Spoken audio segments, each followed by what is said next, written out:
देखिए, मेरा नाम है प्रशांत किशोर और हम नेता नहीं हैं, आपसे वोट मांगने नहीं आए। हम तो बिहार के एक साधारण परिवार के लड़के हैं। हमारे दादा मजदूर थे, पिताजी सरकारी डॉक्टर थे। संकल्प लिया है हमने कि पूरे बिहार में गांव, शहर, कस्बा, देहात सब जगह पैदल चल के जाएंगे। तो आप में से अभी किसी सज्जन ने ठीक पूछा कि आपका पैदल चलने का उद्देश्य क्या है? हम पैदल क्यों चल रहे हैं? वोट हम आपसे मांग नहीं रहे हैं, आपका कोई काम हम करते नहीं हैं, तो मैं पैदल क्यों चल रहा हूं? हमारे पैदल चलने से आपका कोई लाभ नहीं है। हमारे पैदल चलने से आपकी गरीबी दूर नहीं होगी।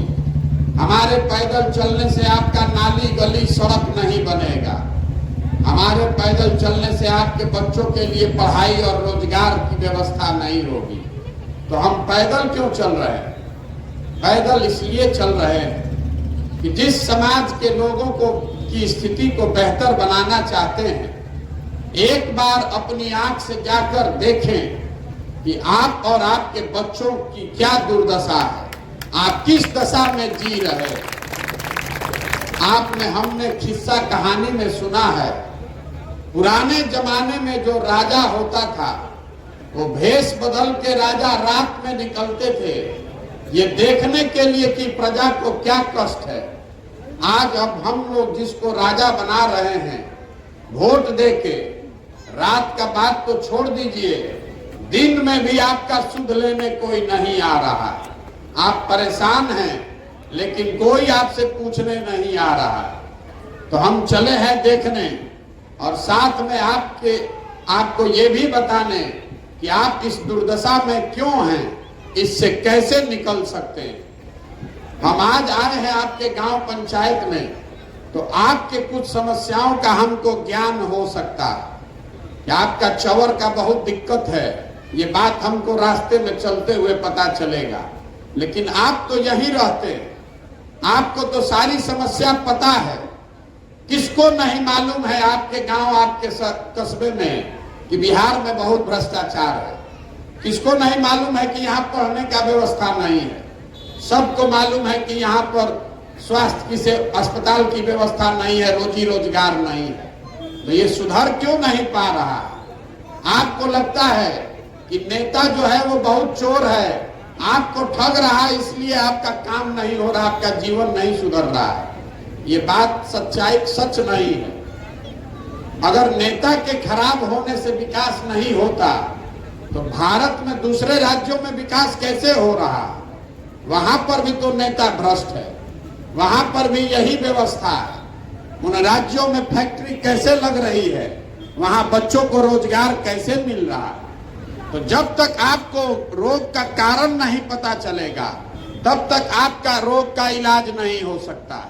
तो आप पहले समझिए कि बिहार में इतनी गरीबी है क्यों। जब तक इस बात को नहीं समझिएगा, तब तक इसका इलाज नहीं हो सकता। देखिए, दुनिया भर के विद्वानों ने ये बताया कि 3 ही रास्ता है किसी भी व्यक्ति या समाज को गरीबी से निकालने का। 3 रास्ता है। पहला रास्ता है पढ़ाई। अगर आपके बाल बच्चे पढ़ जाएं तो पढ़ लिख के आप अपना जीवन सुधार सकते हैं। दूसरा रास्ता है जमीन। अगर आपके पास जमीन हो तो खेती किसानी करके भी आप अपना जीवन सुधार सकते हैं। और तीसरा रास्ता है पैसा, पूंजी। अगर आप पढ़े लिखे नहीं हैं, आपके पास जमीन नहीं है, लेकिन अगर आपके पास पैसा हो तो आप कोई दुकान दौरी, रोजी रोजगार करके अपना जीवन सुधार सकते हैं। इस 3 के अलावा कोई चौथा रास्ता नहीं है। आप बिहार को ध्यान से देखिएगा, अपने पंचायत को भी ध्यान से देखिएगा, तो आपको पता चलेगा कि यहाँ रहने वाले ज्यादातर लोग के पास ये 3 में एक को चीज नहीं है। आपके बच्चे जो यहाँ गरीब के बच्चे हैं, जो पढ़ने जा रहे हैं, स्कूल में पढ़ाई हो ये नहीं रहा, स्कूल में पढ़ाई नहीं हो रहा है, वहाँ खिचड़ी बट रहा है। आप में से कुछ लोग हैं जो अपने बच्चों को प्राइवेट स्कूल में पढ़ा रहे हैं। तो मेरे भाई, प्राइवेट स्कूल में पढ़ाने से भी आपका भला नहीं होने वाला है, क्योंकि स्कूल भले आप प्राइवेट में पढ़ा दीजिए, कॉलेज तो सरकारी ही जाना पड़ेगा। तो यहाँ स्कूल में खिचड़ी बंट रहा है, कॉलेज से डिग्री बंट रहा है, पढ़ाई दोनों में कहीं नहीं हो रहा है। जब आपके बच्चे पढ़ेंगे ही नहीं तो मजदूर नहीं बनेंगे तो कलेक्टर बनेंगे। और ऐसा नहीं है कि बिहार में शिक्षा पर खर्च नहीं हो रहा है। इस गरीब बिहार में, इस आंकड़ा को याद रखिएगा, इस गरीब बिहार में हर साल आपका हमारा सरकार 40,000 करोड़ रुपया, 40,000 करोड़ रुपया बच्चों के पढ़ाई पर खर्च किया जा रहा है। और ऐसा दुर्दशा है कि 40,000 करोड़ रुपया खर्चा होने के बाद 40 को बच्चा भी पढ़ के नहीं निकल रहा है। तो पढ़ने की सुविधा यहाँ लोगों की नहीं है। तो आपको दूसरा रास्ता मैंने बताया, खेती। खेती करके आप अपना जीवन क्यों नहीं सुधार पा रहे हैं? वो इसलिए कि बिहार में रहने वाले 100 में 60 आदमी के पास एक धूर जमीनें नहीं है। यहाँ 75 साल में भूमि सुधार को लेकर कोई काम नहीं किया गया। नतीजा ये हुआ कि 100 में 60 आदमी के पास जमीन है ही नहीं। जो 40 आदमी के पास जमीन है उसमें 35 आदमी ऐसा है जो 2 बीघे से कम का मालिक है। तो जो बिहार में खेती हो रही है ये कमाने वाली खेती नहीं है, ये खाने वाली खेती है। आपके खेत में उतना ही उपजता है कि आपका और आपका बाल बच्चे का पेट भर जाए, उससे आमदनी का जुगाड़ नहीं है। तो आपके पास शिक्षा है नहीं, खेती से आमदनी का जरिया है नहीं। तीसरा रास्ता मैंने आपको बताया, पैसा। अगर पैसा होता तो कुछ नहीं करते, 5 को गाय भैंस रख लेते। अपने गांव में आप किराना का, फार्चून का, खाद का दुकान खोल लेते। कुछ ना कुछ आप काम कर सकते थे। तो वो क्यों नहीं कर पा रहे हैं? वो इसलिए कि बिहार में 100 में 80 आदमी दिन में 100 रुपया भी नहीं कमाता है। यहाँ इतनी गरीबी है कि आप दिन में 100 रुपया भी नहीं कमा रहे हैं। तो 100 रुपया नहीं कमाने वाले लोग कहां से बेचारे खाएंगे, बच्चों को खिलाएंगे और पूंजी कहां से लाएंगे? तो आपके पास पढ़ाई है नहीं, खेती है नहीं, रोजी रोजगार व्यापार के लिए पूंजी है नहीं, तो आप गरीबी से निकलिएगा कैसे? जितना हाथ पांव मारना है मार लीजिए, जिसको वोट देना है दे लीजिए। सरकार कोई योजना लेकर चली आए, चाहे सड़क बन जाए, बिजली आ जाए, आपकी गरीबी नहीं खत्म हो सकती है।